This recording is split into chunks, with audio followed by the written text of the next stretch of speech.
बिस्मिल्लाहिर्रहमानिर्रहीम। अस्सलाम वालेकुम। मैं हूं शकील कुरेजा। आज 3 खबरों के ऊपर बात करेंगे। एक खबर तो है अफवाज पाकिस्तान से आई, दूसरी खबर सुप्रीम कोर्ट ऑफ पाकिस्तान से आई और तीसरी खबर जो है वो इमरान खान साहब की जानिब से आई। पहली खबर के ऊपर आते हैं जो अफवाज पाकिस्तान से आई। एक एलामिया जारी हुआ ISPR की जानिब से और एलामिया के मुताबिक जो साबिक DGIS हैं जनरल फैज़ हमीद साहब, उनको फ़ौज ने हिरासत में ले लिया है और उनके जो कोर्ट मार्शल है उसकी कार्रवाई का आगाज़ कर दिया गया है। जो एलामिया आया उसके 2 हिस्से हैं, 2 पैराग्राफ्स हैं उसके। एक पैराग्राफ ये है कि उनका एक टॉप सिटी के नाम से हाउसिंग सोसाइटी है, उसके हवाले से उनके ऊपर जो तहकीकात हुई, इंक्वायरी हुई, उसके तनाजुर में उनको हिरासत में लिया गया, नंबर 1। दूसरे पैराग्राफ के अंदर जो बात की गई है वो ये है, वो ज़्यादा मेरा ख्याल है सिग्निफिकेंट है क्योंकि उस पर बात बहुत ज़्यादा हुई। अंग्रेज़ी के अंदर एलामिया है, एलामिया के जो दूसरा पैराग्राफ है उसमें यह कहा गया, इन एडिशन यानी जो ऊपर बात हुई उसमें इजाफे के साथ, multiple instances of violation of Pakistan army act post retirement have also been established. नुक्ता यह है कि जनरल फैज़ हमीद साहब जब रिटायर हो गए अफवाज पाकिस्तान से, तो रिटायरमेंट के बाद मुतअद्दिद मौक़ों पर जो आर्मी एक्ट है उसकी खिलाफ वर्जियाँ जो हैं वो उन्होंने की और ये बात इस्टेब्लिश हुई है, यानी जो उन्होंने तहकीकात की उसके तनाजुर में इस्टेब्लिश हो चुकी है। अब अगर दोनों के ऊपर बात कर ली जाए, पहले पैराग्राफ पे बात करें तो वो मामला ये था कि 2017 में ये ऑन जॉब थे, ऑन ड्यूटी थे, ISI में खिदमत सर अंजाम दे रहे थे अपनी, गालिबन उस वक्त DGC थे। तो उस वक्त एक जो सोसाइटी है टॉप सिटी के नाम से, वहाँ पर इन्होंने अपना एक जबर कह लें या जुल्म कह लें, क्योंकि ताकत का जो यानी उनके पास जो इख्तियार था उसको उन्होंने गलत इस्तेमाल किया और रेंजर्स के ज़रिए और मुतादिद दीगर तरीक़ों से उस सोसाइटी के मालिक के ऊपर दबाव डाला कि वो जो उसके शेयर्स हैं वो ट्रांसफ़र कर दे। यानी कि ये कितनी सितम ज़रीफ़ी की बात है, कितनी तकलीफ़ की बात है मुल्क के अंदर कि एक बंदा जो यहाँ पे सरमाया लगा रहा हो, बिज़नेस एक्टिविटी कर रहा हो, उसके साथ हमारा इदारा यानी इदारे का एक फ़र्द अगर वो ये काम कर रहा हो, तो ये इससे बड़ी बदकिस्मती क्या हो सकती है। अब ये तश्तबाम हो चुकी हैं चीज़ें सारी, लेकिन जो कुछ उस सोसाइटी के मालिक के साथ हुआ और जो कहानी सामने आई है वो इंतहाई दर्दनाक है कि किस तरीके से उनको वहाँ से अगवा भी किया गया, उनके घर पे डाके भी डाले गए, यानी छापा मारा गया, वहाँ से पैसे लूटे गए, नकदी जो थी करोड़ों की रकम थी, 400 तोले के करीब सोने की बात आ रही है, वो था, वो ले गए और फिर बहुत कुछ हुआ, गाड़ियाँ ले गए, उन पर तशद्दुद हुआ, बच्चों के सामने उनके एक बेटे के मुँह के ऊपर पाँव रख दिया गया, यानी एक बड़ी दर्दनाक स्टोरी है। फिर उसके बाद ये सिलसिला यहाँ तक नहीं रुका, फिर उनके जो ससुर हैं उनको भी अगवा कर लिया गया, फिर 45 दिन तक वो हिरासत में रहे, यानी ये मामला चलता रहा सब कुछ। तो ये चीज़ उस वक्त जो वो मालिक हैं उनकी जानिब से वो तो कुछ नहीं कर सकते थे उस वक्त, क्योंकि इनके पास इख्तियार भी था, ताकत भी थी, सब कुछ था और जिसका इस्तेमाल भी नज़र आ रहा था। तो बाद जब ये रिटायर हो गए तो उस सोसाइटी के मालिक जो हैं उन्होंने दरख्वास्त दी सुप्रीम कोर्ट में नवंबर 2023 के अंदर। ये वाक़यात जो हैं जो मैंने आपको गुजारिश की वो 2017 के हैं और दरख्वास्त आती है नवंबर 2023 में और उस दरख्वास्त के अंदर वो जो मालिक हैं सोसाइटी के, उन्होंने पूरी तफसील सुप्रीम कोर्ट के रूबरू रख दी, जो कुछ उनके साथ हुआ और जिस मकसद के लिए हुआ। अगरचे वो मकसद हासिल ना कर सके जनरल फैज़ हमीद साहब, लेकिन उन्होंने वो पूरी रूदात जो है सुप्रीम कोर्ट के आगे रख दी और सुप्रीम कोर्ट की जानिब से ये मामला जो है वजारत दिफा जो है उसके पास भेज दिया गया और वजारत दिफा के ज़रिए फिर ये मामला GHQ तक पहुँचा, जिसके ऊपर इंक्वायरी हुई और इंक्वायरी के बाद जो कुछ सामने आया आज वो हमारे सामने इस यानी कि इस एक्शन के शक्ल में हमारे सामने मौजूद है कि उनकी न सिर्फ गिरफ्तारी हो गई बल्कि उनके कोर्ट मार्शल का जो प्रोसेस है उसको भी इनिशिएट कर दिया गया है, यानी कि अब उनका कोर्ट मार्शल की कार्रवाई जो है उसका आगाज़ हो चुका है। तो ये तो एक हिस्सा था। जो दूसरा हिस्सा है मैं उसके ऊपर आपको एक नुकता ज़रूर बता दूँ।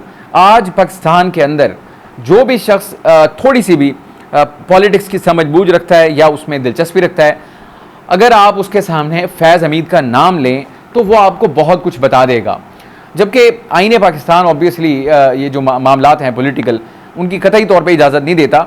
और अगर सबको ये पता हो फैज़ हमीद साहब की, मैं अगर आपको नटशेल में स्टोरी बता सकूं जो आज के दिन में जो कुछ डिस्कस हुआ, जो डिबेट हुआ, उसमें ये बज़ाहिर यानी जो इंप्रेशन उभर के सामने आया है वो ये है कि मुल्क इस वक्त जिन बड़े बड़े चैलेंजेस जो दरपेश हैं मुल्क को, सियासी महाज के हों, अदालती महाज के हों, इदारों के दरमियान हों, यानी कि एक लंबी स्टोरी है बहुत तवील अरसे की, तो बज़ाहिर ऐसा लगता है कि हर जगह के ऊपर कहीं ना कहीं डायरेक्टली इनडायरेक्टली फैज़ हमीद का किरदार है। जैसे शौकत सिद्दीकी वाला मामला आप उठा के देख लें, वो तो आज बड़े तवील अरसा गुजर गया उसको कि 6-7 साल पहले की बात है। उन्होंने क्या कहा था कि फैज़ हमीद साहब आए, उन्होंने बेंचेस अपनी मर्जी की बनवाना चाहते थे, साथ ही ये जुमला दोहराया कि वरना हमारी मेहनत ज़ाया हो जाएगी। ये मैं एक एग्जाम्पल के तौर पर आपको कोट कर रहा हूँ। और फिर आप आ जाए पाकिस्तान तहरीक इंसाफ का दौर था, उसके अंदर क्या कुछ नहीं हुआ, जो कुछ होता रहा जैसे होता रहा। इमरान खान साहब वैसे पॉलिटिशियन हैं लेकिन वो अपनी सादगी में बहुत सारा कह जाते हैं वो ये कह भी गए कि हमें तो यानी कि रिकॉर्ड के ऊपर मौजूद है, पॉडकास्ट के अंदर उन्होंने बात की थी कि हमें अपने वोट पूरे करने के लिए ईवान के अंदर एजेंसियों को कहना पड़ता था। फिर आपको याद होगा कि इस्टेब्लिशमेंट और इमरान खान साहब की जो हुकूमत थी, इनके दरमियान जब तनाज़ा जो है वो जिसको कहते हैं अपनी इंतहा को पहुंचा, तो उस वक्त DGI फैज़ हमीद साहब थे और इनकी तब्दीली की खां थे army chief general Qamar Javed Bajwa, जबकि इमरान खान साहब चाहते थे कि नहीं, इनको बरकरार रखा जाए। और ये मामला इतना तूल पकड़ गया कि वो चीज़ें जो हैं वो इर्रिपेरेबल लॉस में बदल गई इन टर्म्स ऑफ उनकी हुकूमत पाकिस्तान तहरीक इंसाफ की। तो इमरान खान साहब ये सारी बातें रिकॉर्ड पे रख चुके हैं, ये हमारे आइज़ हैं, ईयर्स हैं, ये सब कुछ बताते हैं और मुझे इनको रखना है वगैरह वगैरह वगैरह। सो ऑब्वियसली कोई रीजंस थी तो वो उनको रखना चाहते थे। तो ये इमरान खान साहब की ख्वाहिश थी, ये इमरान खान साहब का मौक़िफ़ था, ये उनके बयानात थे जो हमारे सामने रहे। तो इसका मतलब क्या इस्टेब्लिश होता है कि जनरल फैज़ हमीद साहब का एक मरकज़ी किरदार रहा मामलात को यानी कि हैंडल करने में, जो बिलखुसूस जो पोलिटिकल मामलात हैं। फिर उसके बाद आ जाएँ जो दीगर इल्ज़ामात उनके ऊपर आ रहे हैं। इल्ज़ामात उनके ऊपर यह है कि तहरीक इंसाफ से जब वो मायूस हुए या नाउम्मीद हुए या उनको लगा कि इनकी गेम इज़ ओवर, तो उन्होंने अपने रास्ते जो है वो शहबाज शरीफ साहब की तरफ बढ़ाए, राब्ताकारी शुरू की, कोशिशें शुरू की, यानी कि उनकी हमदर्दी लेने के लिए, या कम अज़ कम इस यानी कि आप इसको कह सकते हैं कि वो आर्मी चीफ बनने के लिए जो एफर्ट्स कर सकते थे वो कर रहे थे।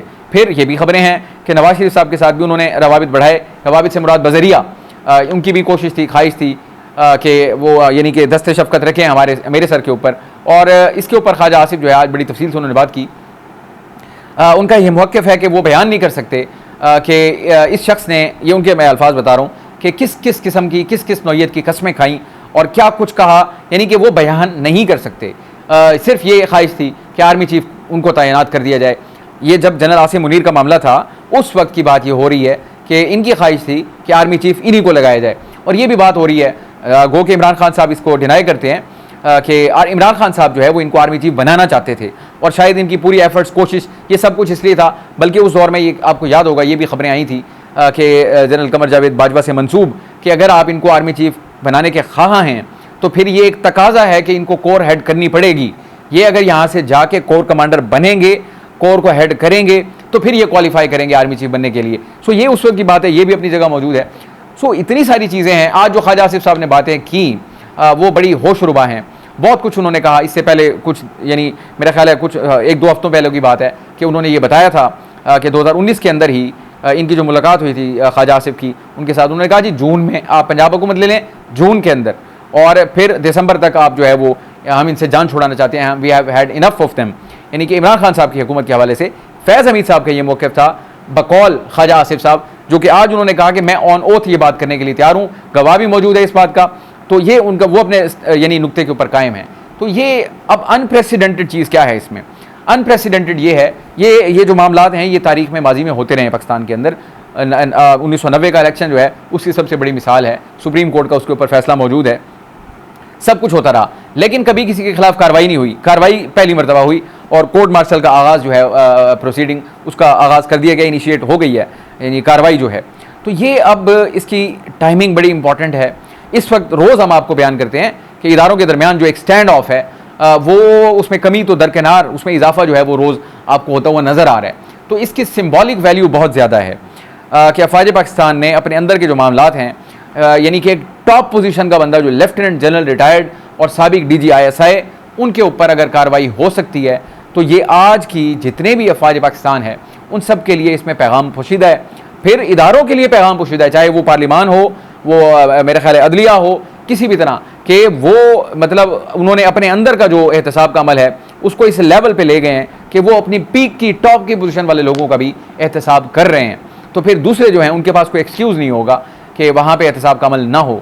तो इसके जो असरात होंगे वो बड़े दूर रस होंगे। यानी कि अभी तो मामले का आगाज़ हुआ है और ये खबर आ गई है, इसके आगे इसमें से क्या क्या निकलता है। फैसल वाडा साहब बड़े तवील अरसा तक ये कहते रहे, यानी दबे लफ्ज़ों में ख़ास, आज उन्होंने वाज़े किया, अगरचे वो पहले भी कर चुके हैं, उनका जो ख़ास होता था वो ये इन्हीं की तरफ इशारा था। आज वो बहुत सारी बातें करें, उनका ये मौक़िफ़ है पाकिस्तान तहरीक इंसाफ और फैज़ हमीद एक ही चीज़ के दो नाम हैं। फिर उनके अल्फाज हैं कि आज पाकिस्तान तहरीक इंसाफ यतीम हो गई बतौर सियासी जमात। फिर वो ये कह रहे हैं कि कुछ अर्से बाद ये लेटी हुई होगी, क्योंकि फैज़ हमीद साहब का पाकिस्तान तहरीक इंसाफ के साथ बड़ा अलाइंस रहा। इसलिए उनके ऊपर जो है इसका मेरा ख्याल है कुछ ना कुछ वो आएगा, यानी कि एक जिसको कहते हैं ना बैकलैश, एक प्रॉब्लमेटिक सिचुएशन पाकिस्तान तहरीक इंसाफ के लिए बन सकती है। क्योंकि नेक्सस जो था इसमें तो कोई शुबा नहीं है, अब चीज़ें जो हैं वो तश तशबाम हो रही हैं। बतदरीज मेरा ख्याल है अब इसमें इजाफा होगा, क्योंकि बाज़ गश्त और बातें जो हैं वो शुरू हो चुकी हैं। जो बंद कमरों में होती थी आज वो टीवी के ऊपर हो रही हैं और ऐलानियाँ हो रही हैं, और कोई उसको डिनाई भी नहीं कर रहा, और ये चीज़ें आगे बढ़ रही हैं। बहरहाल देखते हैं पाकिस्तान तहरीक इंसाफ के ऊपर इसका असर क्या पड़ता है। सबसे कोर नुकता जो आ रहा है ना जी, मैंने आपको गुजारिश की दूसरे पैराग्राफ वाली कि पोस्ट रिटायरमेंट ये जो था अपना ये आर्मी एक्ट, उसकी खिलाफ वर्जियाँ मुतअद्दिद बार जो हैं वो इनकी जानिब से की गई, और ये एक हकीकत है जो कि तय हो चुकी है, इस्टेब्लिश हो चुकी है। उसमें जो मरकजी इस वक्त हैसियत बज़ाहिर नज़र आ रही है वो 9 मई का इंसिडेंट है। 9 मई को अफवाज पाकिस्तान लेती है कि फ़ौज के अंदर बगावत पैदा करने की वो कोशिश थी। अगरचे ये तनाज़ा अपनी जगह मौजूद है, यानी कि तरफ़ैन का पाकिस्तान तहरीक इंसाफ के ऊपर इल्ज़ाम है और अफवाज पाकिस्तान के साथ ये मामला हुआ, और दोनों की तरफ से यानी कि तहरीक इंसाफ इल्ज़ाम लगा रही है कि जिनके पास CCTV फुटेजेस हैं वो इसके ज़िम्मेदार हैं। मैंने पुरअमन एहतजाज की कॉल दी थी, जिनके पास CCTV फुटेजेस हैं वो इसके ज़िम्मेदार हैं, जुडिशल तहकीकात होनी चाहिए, नहीं हो रही। अफवाज पाकिस्तान कहती है कि इंतशारी टोले ने जो काम किया सिद्ध के दिल से माफ़ी मांगे, वो स्टैंड ऑफ अपनी जगह मौजूद है। अब ये खबर आने के बाद जो आज डिबेट हुई ऑन कैमरा ऑफ कैमरा दोनों जगह पे, इसमें जो मरकज़ी नुकता है अभी तक की डिबेट का वो है 9 मई का मामला, कि कहीं ये यानी 9 मई के बारे में ये कहा जाता है अगर आप वाक़ये के ऊपर जाएँ, जो वक़ुआ हुआ तो जिस अंदाज से वो हुआ कुछ ही घंटों के अंदर, यानी कि वो सब कुछ हो गया, इसके बारे में कहा जा रहा है कि वो बग़ैर किसी मजबूत मनसूबाबंदी के नहीं हो सकता, और कोई आम जहन जो है वो उसको उस पर अमल दरामद यानी कि ये मनसूबा बना भी नहीं सकता। तो इसको भी कहीं ना कहीं लिंक किया जा रहा है जनरल फैज़ हमीद के साथ कि इसमें भी कहीं उनका मामला है।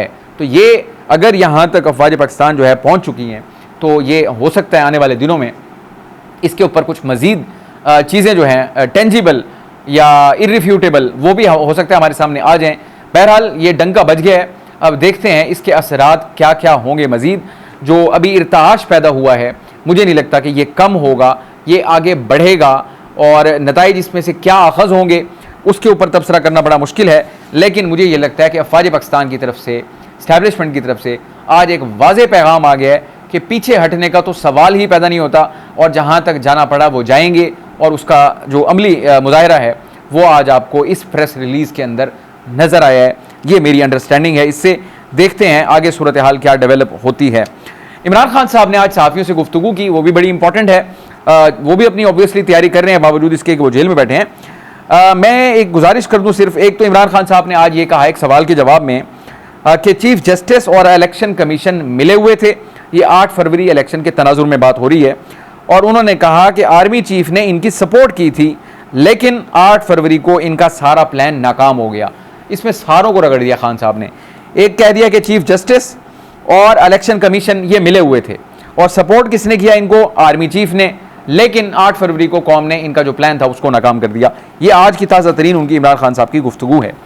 फिर आगे वो कहते हैं, इमरान खान साहब जो अहम तरीन उन्होंने बात की वो ये कहते हैं, मैं समझ रहा था मुल्क की मईशत ख़राब है, एहतजाज नहीं करना चाहिए, लेकिन मौजूदा हुकूमत 2/3 अक्सरियत को कायम करके आइन में तब्दीली करना चाहती है ताकि दोबारा काजी फ़ाइज़ ईसा को चीफ जस्टिस बना सके। अगली बात इंतहाई अहम और ख़तरनाक भी है। इमरान खान साहब कहते हैं कौम इंतज़ार कर रही है, लावा पक चुका है, सिर्फ एक तीली की ज़रूरत है और सब तबाह हो जाएगा। मगर ये जो मर्जी कर लें, पाकिस्तानी फ़ौज अवाम पर गोली नहीं चलाएगी। मैं कॉल देने लगा हूँ, लावा पका हुआ है और लोग तैयार हैं। स्ट्रीट एजिटेशन की बात इमरान खान साहब ने आज कर दी है, और अपनी पार्टी को हिदायत जारी कर दी हैं कि वो तैयार रहे। यानी कि मुद्दा पॉइंट मैं बता दूँ, इमरान खान साहब को इस वक्त ये यकीन हो चला है कि मौजूदा हुकूमत अगर सुप्रीम कोर्ट के फैसले पे अमल नहीं करती, मखसूस नशिस्तों का जो है, उसके बाद ये आइन में तब्दीली करेगी, और आइन में तब्दीली करके चीफ जस्टिस को एक्सटेंशन देकर दोबारा चीफ जस्टिस बनाएगी। और अगर ऐसा हुआ तो मैं अपनी पार्टी को हिदायत दे रहा हूँ कि वो अपनी तैयारी करें। फिर हमने ये स्ट्रीट एजिटेशन जो है वो शुरू करनी है, यानी कि पूरे मुल्क में एक एहतजाज की कॉल वो दे देंगे। इसका उन्होंने अपनी पार्टी के हवाले से आज इंदिया दे दिया है कि तैयार रहें। फिर आगे उन्होंने जो सारी वजाहत कर दी, लावा पक चुका है, कौम इंतजार कर रही है, सिर्फ एक तिली की ज़रूरत है, सब तबाह हो जाएगा। मगर ये जो मर्जी कर लें, पाकिस्तानी फ़ौज अवाम पर गोली नहीं चलाएगी। सारी कैलकुलेशन खान साहब ने की हुई हैं, और आगे कह रहे कि मैं कॉल देने लगा हूँ। सूरत हाल आप देख लें, हुकूमत कह रही कि फैसले पर अमल नहीं करना। जस्टिस मंसूर अली शाह साहब तकरीब में कह चुके हैं कि फैसले पर अमल करना पड़ेगा। सुप्रीम कोर्ट का जो भी फैसला होता है वो एक यानी कि रिवायत नहीं होती अमल करना, वो एक आइनी तकाजा है, वो बाइंडिंग है, आपको अमल करना पड़ेगा। जबकि हुकूमत जो है उस तरफ जाती हुई नज़र नहीं आ रही। तो ये इमरान खान साहब ने जो आज कह दिया है तैयारी का भी फिर सारी वजाहत भी कर दी, फ़ौज गोली नहीं चलाएगी ये भी कह दिया। सूरत हाल आप देख लें, खुद ही अंदाज़ा लगा लें क्या हो रहा है। तीसरी खबर आपको मैंने गुजारिश की थी, पाकिस्तान तहरीक इंसाफ के लिए सेटबैक रहा फिर सुप्रीम कोर्ट से, और वो थे 3 MNAs, 3 नशिस्तें थी। मैं आपको उसका यानी कि खुलासा बता देता हूँ। 8 फरवरी का इलेक्शन हुआ, 3 हल्के थे, 2 गुजरांवाला के थे, 1 लोधरा का था। इन तीनों हल्कों से पाकिस्तान तहरीक इंसाफ के नामजद आज़ाद उम्मीदवार जो है वो जीत गए। एक हल्का NA 154 लोधरा, इसी तरह NA 81 गुजरांवाला और NA 79 गुजरांवाला, एक सूबाई भी है ननकाना साहब का। तो ये मजमूई 4 नशिस्तें हैं, 3 कौमी और 1 सूबाई। तो इसके ऊपर जब इलेक्शन हो गया 8 फरवरी का, तहरीक इंसाफ के नामजद आज़ाद उम्मीदवार जीत गए। उनकी जीत को यानी कि दोबारा काउंटिंग की दरख्वास्त दे दी नून लीग के 3 रहनुमाओं ने इलेक्शन कमीशन में। उनके ऊपर दोबारा गिनती हुई। दोबारा गिनती होने के बाद जो नून लीग के तीनों उम्मीदवार थे वो जीत गए और तहरीक इंसाफ के तीनों हार गए। तो इस फैसले को, इलेक्शन कमीशन के इस फैसले को तहरीक इंसाफ के उन रहनुमाओं ने लाहौर हाई कोर्ट में चैलेंज कर दिया।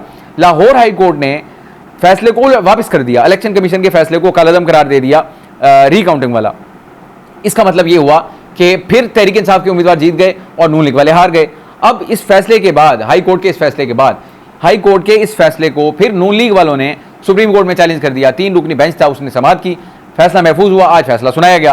फैसला ये सुनाया गया कि अब सुप्रीम कोर्ट ने लाहौर हाई कोर्ट का जो फैसला था जिसके तहत नशिस्तें वापस तहरीक इंसाफ को मिल गई थी उसको कल अदम करार दे दिया। इसका मतलब ये हुआ कि वो नशिस्तें वापस नून लीग के पास चली गई। अब 3 नशिस्तें जो है वो नून लीग के पास मुंतकिल हो गई, अब उनको अवार्ड हो गई दोबारा। तो अब ये पाकिस्तान तहरीक इंसाफ कह रही है हमें ये फैसला मंजूर नहीं है, इसके ऊपर नज़रसानी फाइल करेंगे। 3 रुकनी बेंच था, 2-1 के तनासुब से फैसला आया। जस्टिस अकील अब्बासी जो हैं उन्होंने इख्तिलाफ किया और 2 जज साहिबान, जस्टिस काजी फायद ईसा और जस्टिस नईम अख्तर अफगान जो हैं उनका ये फैसला है। तो इस फैसले के तनाजुर में 3 नशिस्तें पाकिस्तान तहरीक इंसाफ की लूज़ हुई और वो नून लीग को मिल गई। ओरिजिनली 8 फरवरी को आज़ाद उम्मीदवार की हैसियत से वो तहरीक इंसाफ ने जीती थी। तो ये मामलात भी अपनी जगह पर चल रहे हैं और सूरत हाल जो है वो पेचीदा है। पाकिस्तान तहरीक इंसाफ ने आज फिर टॉक की, उन्होंने फिर अपने तहफ़्फ़ुज़ात और एतराज़ात लगाए कि हम मुतअद्दिद बार कह चुके हैं, लिख के दे चुके हैं कि जस्टिस काजी फायद ईसा हमारे केसेस ना सुने, लेकिन फिर भी वो हमारे केसेस सुनते हैं। तो लिहाजा फिर उन्होंने वो सारी बात की कि हमारे केसेस ना सुने। बहरहाल देखेंगे आगे ये मामला किस तरफ जाता है। आज की ये कुछ गुजारिशात थी। आपसे इंशाल्लाह कल मुलाकात होगी। आप हमारे वीडियो को लाइक कर सकते हैं, चैनल को ज़रूर सब्सक्राइब करें और अपना फीडबैक कमेंट के ज़रिए आप हमारे साथ शेयर कर सकते हैं। इजाज़त दीजिए, अल्लाह हाफ़िज़।